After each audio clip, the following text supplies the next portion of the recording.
South ఇండియాలోని అతి తక్కువ ధరలకి రత్నాలనందించే ఏకైక సంస్థ రమగారు, బియ్యానికి డబ్బులకి సంబంధం ఉందంటారు. ఎలా రమగారు? నాకు అసలు అర్థమే కాదు ఆ విషయం. అంటే బియ్య బస్తాకి బ్యాంక్ బ్యాలెన్స్కి అంతేనా? అంతే అంతే. జనరల్గా మన డబ్బులు అంటే అదే బియ్యమనా? ఇదే మనకి సంబంధం. అంటే మన డబ్బులు అంటే బ్యాంక్ బ్యాలెన్స్. అవును, అంతే కదా. ఇప్పుడు బ్లాక్ మనీ ఉండే వాళ్ళకి బియ్య బస్తాలకి కందిపప్పుకి వాటికి ఏం ఆలోచించుకుంటారు వాళ్ళు? మనలాగా ఇలాగ వేతన జీవులు, జీతాల మీద ఉండేవాళ్ళు, చిన్న చిన్న బిజినెస్లు వాళ్ళు, మనందరికీ ఎలా ఉంటుందంటే ఎప్పుడు కాస్త బ్యాంకులో డబ్బులు ఉండాలి, గబుకున్న అవసరం అయితే ఎక్కడికైనా డెబిట్ కార్డు పెట్టుకోలేదు ఏదైనా కొనుక్కోవటానికి, అలా చూసుకుంటాం. అవును. సాధారణ వేతన జీవులందరి వ్యవహారం ఇలాగే ఉంటుంది. బ్యాంక్ బ్యాలెన్స్ ఉంటే ఒక ధైర్యం. కబుక్కుని ఏదైనా కొంప ఉనిపోతే, అనారోగ్యాలు వచ్చినా, ఏదైనా యాక్సిడెంట్లు అయినా, ఏదైనా అనుకోని ఖర్చు వచ్చినా, సడన్గా పెళ్ళిళ్ళు కుదిరినా, ఇల్లు ఏదైనా బేరానికి వచ్చి కొనుక్కోదలుచుకున్నా మనకు బ్యాలెన్స్ ఉండాలంటారు. దీనికి బియ్యానికి ఒక అవినాభావ సంబంధం ఉంటుంది. పాత రోజుల్లో చెప్పేవాళ్ళు చేయాలి. మనం బియ్యం కొలిచే పాత్రలు ఉంటాయి. మానిక, సోల, మానిక, మరకం, ఇట్లా. సోల అంటే మనకు ఒక గ్లాసు పడుతుంది కదా, సోల, బియ్యపు సోల ఉంటుందా, పాల డబ్బా అంటాం మా వైపు. అంతే, పాల డబ్బా అంటే ఈ అమూల్ పాల డబ్బాలో గొల్లభా మార్కు డబ్బాలు వచ్చేవి. అది ఒక సోల కొలతకి వాడుకునేవాళ్ళు చిన్నప్పుడు. ఇప్పుడు స్టీల్ డబ్బాలు వచ్చినా గ్లాసును కూడా పాల డబ్బాడు అంటమే మాకు అలవాటు. హార్లిక్ సీసాల కొలతలాగా మేము ఆ వైపు అంతా పాల డబ్బాడు అనే చెప్తాం. ఆ డబ్బా ఒక సోల. తర్వాత దానికంటే దానికి త్రిబుల్ ఉండేది మానిక, అంత ఉంటుంది.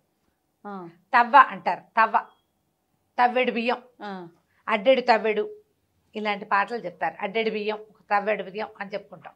ఇక్కడ నుంచి పెద్దది ఉంటుంది. ఈ డబ్బాతో 14 డబ్బాలు మరకం అంటారు, మానిక.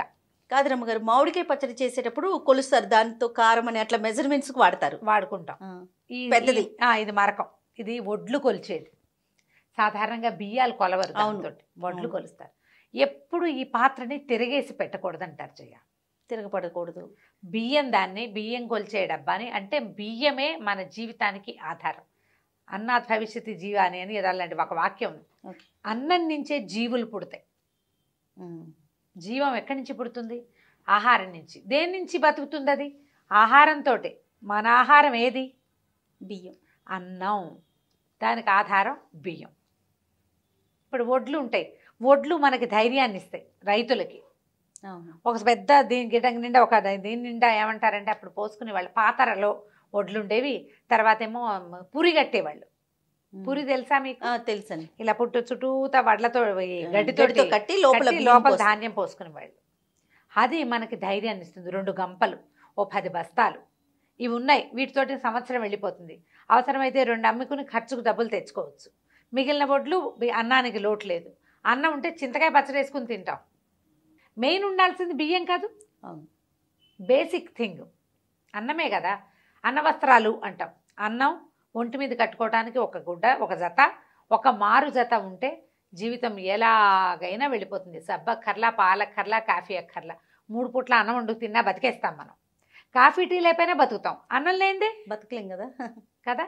అంత అత్యవసరమైన బియ్యము మనకి జీవితానికి అవసరమైన డబ్బుకి కొంత అవినాభావ సంబంధం ఉంది. ఈ మానికలు, మరకాలు తిరిగేస్తే లక్ష్మీదేవి ఉండనొల్లదు, వెళ్ళిపోతుంది అని చెప్తారు. వెళ్ళిపోతుంది, ఆవిడకి ఇష్టం ఉండదు. అది నిలువుగా పెట్టిందనుకో, కొలవడానికి సిద్ధంగా ఉన్నట్టు. అంటే కొలిచేందుకు మన దగ్గర ఒక పదార్థం ఉన్నట్టు కదా. ఉన్నది అనే ఒక పాజిటివ్ వైబ్రేషన్ కోసం దాన్ని నిలబెట్టే ఉంచుకుంటాం. బోర్లేయకుండా బియ్య బస్తాని మొత్తానికి ఖాళీ చెయ్యం. అవును, అడుగుని కొంచెం బియ్యమైనా ఉంచుకుంటాం. మీ కొత్త బస్తా వచ్చేదాకా దీన్ని కదపకూడదు అనుకుంటాం. అంటే మన బియ్యం పోసేటప్పుడు కూడా ఒకసారి డబ్బాడు బియ్యం కొలిచామనుకో, ఇలా అలవాటు చేసుకోండి. ఇది డబ్బు మిగిల్చే సాధనాల్లో ఇదొక సాధనం. పూర్వకాలం నుంచి వచ్చే అలవాటు. ఈ అలవాటు మనకి చాలా విషయాల మీద ఇంపోజ్ అవుతుంది. ఎలాగంటే చూడు, సింపుల్ విషయం చెప్తాను. నీకు చక్కగా టవల్ మడత పెట్టుకునే అలవాటు ఉంది. నీట్గా మడత పెట్టుకుంటావు, మడత పెట్టి పెడతావు. నువ్వు మడత పెట్టి పెట్టే నీ అలవాటు ఒక టవల్లోనే ఎందుకు ఉంటుంది? అన్నిటికీ అదే. ప్యాంటు మడతావు, చొక్కా మడతావు, దుప్పటి మడతావు, అన్నీ మడుస్తావు. అన్నీ నీకు చక్కగా ఉంటాయి. వెనక్కి దాచిపెట్టే అలవాటు ఒకదాని మీద ఉండదు. ఒకదాని మీద ఉంటే అన్నిటి మీద ఇంపోజ్ అవుతుంది. అందుకని బియ్యం సోలెడ్ పోసుకున్నాం అనుకో గిన్నెలో, ఒక చిటిక వెనక్కేసుకోవాలి ఎప్పుడు కూడా. కావాల్సిన డబ్బా ఇలా ఎత్తిపోల్చుకుని అలా గిన్నె పుచ్చుకొచ్చేయద్దు. కందిపప్పు 2 స్పూన్లు వేసావు, 2 చిన్న మనం ఇప్పుడు పెట్టుకుంటున్నాం కదా కప్పులు లాంటివి, మెజర్మెంట్స్ మెజర్మెంట్ కప్స్ వచ్చినాయి అన్నిట్లలోకి.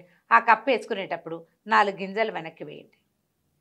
డబ్బు ఖర్చు 10,000 నువ్వు ఖర్చు పెట్టదలుచుకున్నావు, 10,000 పట్టుకెళ్ళావు బజార్కి, 9,000 ఖర్చు అయింది అనుకో, ఆ 1000 ఉంది కదా అనేది వాడేయదు, ఆ 1000 వెనక్కి వేసుకోండి, మిగిలింది 1000. అర్థమవుతుంది కదా పాయింట్. 1,00,000 ఖర్చు పెట్టదలుచుకున్నాం, 14,000 ఉంటే 14 కూడా కడిగేసేయకూడదు. ఈ బియ్యాన్ని వెనక్కి వేసే ప్రాక్టీస్ ఉన్న వాళ్ళు అలా కడిగేయరు, వెనక్కి వేసుకుంటారు. ఇప్పుడు నీకు బియ్యం బస్తాకి డబ్బుకి సంబంధం ఉందా లేదా? 100%. ఎలా ఉంది? మొత్తం కడిగేయకూడదు, ఎప్పుడు ఫుల్గా ఖర్చు పెట్టద్దు, బియ్యం పూర్తిగా వాడద్దు. 4 మెతుకులు తక్కువైతే ఏమీ నష్టం లేదు, ఇంకో బిళ్ళ పెరుగు ఎక్కువ వేసుకుంటాం, ఇంకో గరిటె పులుసు ఎక్కువ వేసుకుంటాం, ఇంకో 2 ముక్కలు కూర వేసుకుంటాం అన్నానికి బదులుగా. ఇట్లా బియ్యాన్ని కనుక మనం జాగ్రత్తగా వాడితే డబ్బు జాగ్రత్తగా వాడడం మనకి చాతొస్తుంది, ఆ ప్రాక్టీస్ అవుతుంది. పూర్వం ఏం చేసేవాళ్ళు అంటే ఏదైనా వస్తువులకి మారకారికి బియ్యమే ఇచ్చేవాళ్ళు, కొసరి తీసుకునేవాళ్ళు. అప్పుడు మనకేంటంటే మారకపు వస్తువుగా బియ్యమో ఒడ్లో ధాన్యమే ఉండేవి. అందుకని ధాన్యానికి డబ్బుకి సంబంధం ఉందని చెప్పేవాళ్ళు. ఎప్పుడు బియ్య బస్తాన్ని ఎక్కడ పడితే అక్కడ పెడతావా నువ్వు? తడి పొడి లేకుండా కొంచెం శుభ్రంగా ఉంచుకోవాలి. ఏ చేయి పెడితే ఆ చేయి పెట్టవు, దాని మీద కూర్చోకూడదు, దాన్ని కాలుతో తన్నకూడదు. అదే కదా మన బతుకు. డబ్బును కూడా సేమ్ డిట్టో చూడు, నువ్వు అలాగే చేస్తావు. అందుకని బియ్యం తీసుకునేటప్పుడు ఎవరెవరే కింద మీద పోసేసేయద్దు, అన్నం వృధా చెయ్యొద్దు, పారేసేది వారేయి. ఒకవేళ నువ్వు మిగిలిపోతే కుక్కకైనా పెట్టు, డస్ట్బిన్లో పడైపోక. మనం ఎక్స్ట్రా వండద్దు అని ఎన్నిసార్లు చెప్పాం. అవును, పురాతన కాలపు పద్ధతిలో ఒక మనిషికి అన్నం ఎక్స్ట్రా వండి పెట్టేవాళ్ళు పాత రోజులు, నేను ఒప్పుకుంటా, ఉండేవాళ్ళు. ఎవరైనా వస్తే వెతుక్కునే పని లేకుండా. అది ఏనాడు చెప్పారు? మనం స్టవ్ వెలిగించుకునే అవకాశం లేని రోజుల్లో చెప్పబడింది. ఎవరైనా వస్తే వెతుకునేలాగా ఉండకూడదు, మా అమ్మలు నేర్పించారు, అమ్మమ్మలు నేర్పించారని కథలు మాత్రం ఈ రోజున చెప్పద్దమ్మా దయచేసి. అసలు ఈ రోజులకి అవి పనికిరావు. పాత రోజుల్లో చీకట్లో పొయ్యి వెలిగించుకోవటము, వాన వంగుడు వస్తే పొయ్యి అంటుకునేది కాదు, అగ్గి పుల్లలు ఉండేవి కాదు. పైగా రాత్రి మిగిలిన అన్నం తెల్లవారి పనిలోకి వెళ్ళేవాళ్ళు తినేసే రోజు అది. ఇప్పుడు నువ్వు తినవు, నీకు చక్కగా లైట్లు ఉన్నాయి, వెళ్తురుంది, అన్నీ ఉన్నాయి, క్షణాల్లో టిక్కు అనిపిస్తే స్టవ్ వెలిగిపోతుంది, అవి 10 నిమిషాల సమయం ఇస్తే కుక్కర్ దిగిపోతుంది. మన అమ్మమ్మ నాటి విధానాన్ని మనం ఇవాళ ఎందుకు పాటించాలి? దానికోసం నువ్వు వస్తువు ఎందుకు వృధా చేస్తావు? నువ్వు వృధా చేసే వస్తువు డబ్బు కాదు, ఊరికే వచ్చినాయి బియ్యం. 50కి 50 రూపాయలు పెట్టందే వస్తుందా కిలో? ఆ మాత్రం అన్నం పోయిన రూపాయలు పారేసినట్టు కాదా జయ? అవునండి, అవును కదా. పారేయద్దు, పారేయకుండా ఉండడానికి ప్రయత్నం చెయ్యండి. రాత్రన్నం పొద్దుటికి నువ్వు కడుపుతో ఉంటే తినలేవు, నువ్వు బాలింత అయితే తినలేవు, నీకు ఏ నడ్డు నొప్పో ఉంటే తినలేవు, ఏ జ్వరం ఒళ్ళు వెచ్చగా ఉండి జలుబు చేస్తే తినకూడదు, ఒళ్ళు వచ్చేస్తుందేమో అదో భయం, డైటింగ్లో ఉంటే తినవు, పిల్లలకి పెట్టవు, అతను తిండు. ఏం చేయాలి? పారేయాలి. అదే కాదు, పారేయద్దు, తగ్గించండి. అన్నం తక్కువ, అన్నం లేదు, కబుకొని చుట్టం వచ్చాడు, 2 చపాతీలు చేసి పెట్టు, కాస్త పెరుగు పచ్చడి చేయి, 5 నిమిషాల్లో అయిపోయే పని. ఇలా పొద్దుటికి ఎత్తుక్కున్నట్టు ఉండకూడదు. ఎవరైనా ఎవరొస్తున్నారు ఇప్పుడు? ఈ రోజుల్లో చెప్పా చేయకుండా వచ్చే గెస్ట్ ఎవరండి? గెస్టే లేరు. కాబట్టి ఈ పురాతన భావాలకి స్వస్తి చెప్పండి. బియ్యానికి మన బ్యాంక్ బ్యాలెన్స్కి అవినాభావ సంబంధం ఉంది, డబ్బు బియ్యం ఒకటే అని చెప్పిన పెద్దవాళ్ళ మాట నిజం చేయండి, జాగ్రత్తగా ఉండి. తప్పకుండా ముందు పిల్లలకు కూడా నేర్పించాలి. మనం చేస్తూ ఉంటే వాళ్ళు ఫాలో అవుతారు. వేస్ట్ చేయదు, అంత అన్నం ఉంటుంది, నాకు చాలంటే నాకు చాలంటారు. ఆ కాస్త సర్ది 4 కంచాల్లోకి పెట్టేసేయండి. ఒప్పుకోరు చాలా మంది. నాకు సరిపోయింది, నేను చచ్చిన తిని, కావాలంటే నువ్వు తినంటారు. పారేయకూడదు, భార్యను తినమంటారు. మగవాళ్ళకు కూడా ఇది పాఠమే, తినేసేయాలి, ఖర్చు పెట్టేసేయాలి. పోనీ నా మెథడ్ ఇంకోటి ఉంది, నేను చేస్తాను ఇట్లా. రాత్రి నుంచి పొద్దుటికి అయినా సరే, పొద్దు నుంచి రాత్రికి అంతే అన్నం ఉందనుకో, వీళ్ళు 3 నాకు చాలన్నారనుకో, నేను ఎక్స్ట్రా అన్నం తినలేను, నాకు సూట్ కాదు కూడా. నేనేం చేస్తాను, దాన్ని పాలు పోసి ఒక చిన్న పావు చెంచా పెరిగేసి పక్కన పెడతాను, తోడు పెట్టేస్తాను అన్నం, అది పెరుగన్నంగా తినేస్తారు.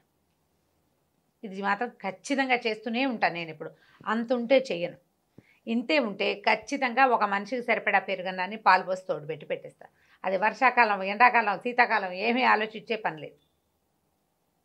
ఒక్క శనివారాలే నేను రాత్రి పదార్థాలు తిన్ను, శనివారం ఒక పొద్దుంటాను నేను, రాత్రిటివి తిన్ను నేను పొరపాటును కూడా. ఇది మాత్రం తోడు పెట్టిన అన్నం పనికొస్తుంది, నేనైనా తినేస్తా, ఎవరికైనా పెట్టేస్తా. అది బ్రేక్ఫాస్ట్గా తినేసి స్టూడియో కూడా వచ్చేస్తాను నేను, స్నానం చేయకుండా తినగానే పూజా పునస్కారం అయిపోయాక అందులో క్యారెట్ కూర వేసేసి ఓ ఇంత కీర ఉంటే 2 ముక్కలు అవి కూడా వేసేసి కాస్త కొత్తిమీర వేసుకుని దాన్ని ఇంత అన్నాన్ని అంత అన్నం చేసి తినేసి వచ్చేస్తాం. అన్నాన్ని వృధా చేయొద్దు. ఎందుకంటే అన్నమే మన జీవితము, మన జీవనము, దాంతోపాటు మన డబ్బు కూడా. అవునండి. బియ్యాన్ని కనుక మనం జాగ్రత్తగా చేస్తే, బియ్య బస్తాతోటి మనం కేర్ఫుల్గా ఉంటే అప్పుడు మన బ్యాంక్ బ్యాలెన్స్ కూడా దానికి తగ్గట్టుగా ఇవి ఎలా ఉంటాయంటే, జనరల్గా మనం ఒక చోట సరైంది చేస్తే ఇంకో చోట సరైంది వస్తుంది. ఎట్లా, నువ్వు బొట్టు కాటుగా పెట్టుకుని అద్దంలో చూస్తే ఏం కనపడుతుంది? అందంగా లక్షణంగా కనిపిస్తుంది కదా. ఆ లక్షణం తొలిగా ముందు మన దగ్గర ఉండాలి.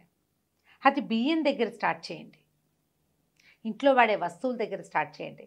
అప్పుడు ఇక్కడ మనం ఏర్పరచుకునే ఒబ్బిడి, తీరు, మర్యాద, ఈ వస్తువుకి మనం ఇచ్చే గౌరవమే మన ఇంట్లో ఉండే లక్ష్మి మీదకి ఇంపోజ్ అవుతుంది. ఈ రకంగా మన బియ్య బస్తాకి బ్యాంక్ బ్యాలెన్స్కి అవినాభావ సంబంధం ఉంటుంది. ఖచ్చితంగా ఉంది రమ్మగారు మీరు చెప్పిన దాన్ని బట్టి. రైట్ అండి.